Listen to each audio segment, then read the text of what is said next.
যদি কারো ঘরে পুরাতন কোরআন শরীফ থেকে থাকে তাহলে ভুলেও এই কাজটি করবেন না। এতে আপনি বড় ধরনের বিপদের সম্মুখীন হতে পারেন। আপনার ঘরে যদি পড়ার অযোগ্য অথবা ছেঁড়া ফাটা কোরআন শরীফ থেকে থাকে সেক্ষেত্রে তার করণীয় কি? যদি কেউ এই অবস্থায় সেই পুরাতন ছেঁড়া অংশটিকে নিঃশেষ করতে চায় অথবা বাইরে ফেলে দেয় সেক্ষেত্রে কি সে গুনাহগার হবে? যদি এই কাজটি করার জন্য গুনাহগার হয়ে থাকে তাহলে পড়ার অযোগ্য কোরআন এবং পুরাতন কোরআনের ছেঁড়া ফাটা পাতাগুলো কি করবেন? এই গুরুত্বপূর্ণ বিষয়টি জানতে পারবেন আজকের এই ভিডিও থেকে, তাই ভিডিওটি না টেনে শেষ পর্যন্ত দেখতে থাকুন। মহান আল্লাহ তাআলা মানবজাতির কল্যাণ ও সঠিক জীবন বিধানের জন্য আল কোরআন নাজিল করেছে। মুসলিম হিসেবে আমাদের প্রত্যেকের ঘরে পবিত্র কোরআন থাকা আবশ্যক। প্রিয় মুসলিম ভাই ও বোনেরা, আপনাদের ঘরে যদি পবিত্র আল কোরআন থেকে থাকে তাহলে কমেন্টে অবশ্যই একবার আলহামদুলিল্লাহ লিখে যাবেন। কিন্তু মুসলিম হয়েও যাদের ঘরে আল কোরআন রাখার সৌভাগ্য হয়নি অবশ্যই ঘরে আল কোরআন রাখার চেষ্টা করবেন ইনশাআল্লাহ। প্রিয় দর্শক, আজকের এই ভিডিওটি দেখে প্রত্যেকটি মুসলিম নরনারীর জন্য কর্তব্যস্বরূপ, কাজে এই ভিডিওটিকে ভুলেও এড়িয়ে যাবেন না।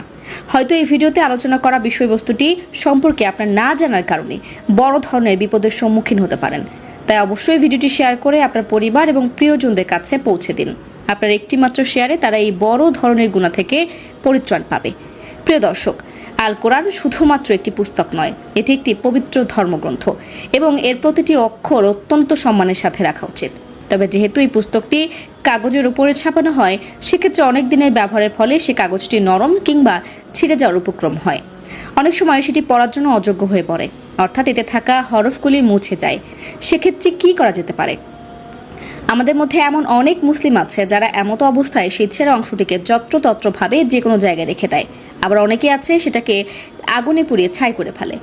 কোরআন, হাদিস ও অন্যান্য ধর্মীয় পুস্তকাদি ছিঁড়ে গেলে অথবা পড়ার অনুপযোগী হলে সেগুলোর হেফাজতের উদ্দেশ্যে কোনো পবিত্র কাপড়ে পেঁচিয়ে সংরক্ষিত কোনো স্থানে অথবা কবরস্থানের এক কোণে, যেখানে মানুষ বা জীবজন্তুর চলাচল একেবারেই নেই অথবা খুব কম, মৃত ব্যক্তিকে দাফন করার মতো দাফন করে দিবেন, যাতে এগুলোর মর্যাদাহানি না হয়। এটি সর্বোত্তম পদ্ধতি। এছাড়াও এই জাতীয় কপিসমূহকে কোনো ভারী জিনিসের সাথে বেঁধে গভীর পুকুর বা নদীতে ডুবিয়ে দেওয়া যেতে পারে, যাতে সেগুলো নদী বা পুকুরের গভীরে পৌঁছে যায়।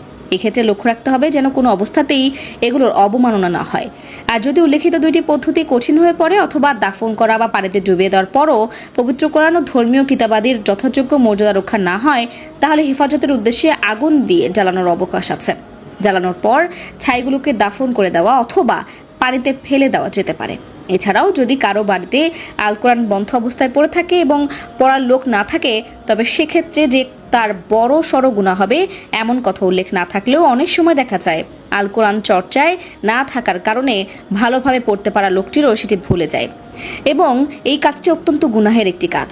কোরআন সবসময় তেলাওয়াত করা বা ধারণ করা যতটা সৌভাগ্য ও সুসংবাদের, তেমনি ভুলে যাওয়াই ঠিক ততটাই দুর্ভাগ্যজনক। মহান আল্লাহ তাআলা আমাদের সকলকে সহি শুদ্ধভাবে কোরআন তেলাওয়াত করার তৌফিক দান করুক। আমিন।